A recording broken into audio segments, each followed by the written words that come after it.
మెదక్ జిల్లా కేంద్రంలో 24న నిర్వహించనున్న సదరం క్యాంపు సద్వినియోగం చేసుకోవాలని డాక్టర్ సౌజన్య సూచించారు. మెదక్ జిల్లా వెల్దుర్తి మండల కేంద్రంలో మీడియా సమావేశాన్ని నిర్వహించారు.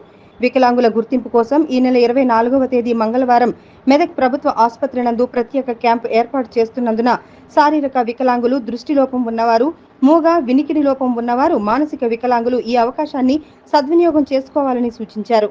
అందరికీ మాకొక ప్రకటన వచ్చింది, అది మేము ప్రజలతో పంచుకోవాలని ఇది ఒక వాయిస్ మెసేజ్ ఇస్తున్నాం మేము రికార్డింగ్. దాంట్లో విషయం ఏంటి అని అంటే సెప్టెంబర్ 2024 ఈ నెలలో 24వ తారీఖున సదరన్ క్యాంప్ అనేది మనకి మెదక్ జిల్లాలో జరుగుతుంది.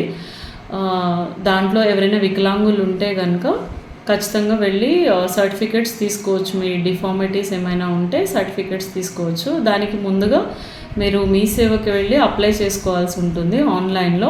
మీ సేవలో ఆల్రెడీ మీరు అప్లై చేసుకున్నప్పుడు ఒక రసీదు, దానిపైన మీకు ఒక డేట్ అనేది వస్తుంది, మీరు క్యాంప్కి ఎప్పుడు అటెండ్ అవ్వాలని దాని మీద ఉంటుంది. సో దాని ప్రకారం మీరు మెదక్ డిస్టిక్ వెళ్ళి అటెండ్ అవ్వండి. టైమింగ్స్ అయితే 9 o'clock నుంచి 2 o'clock వరకు సదరన్ క్యాంప్ అనేది ఉంటుంది.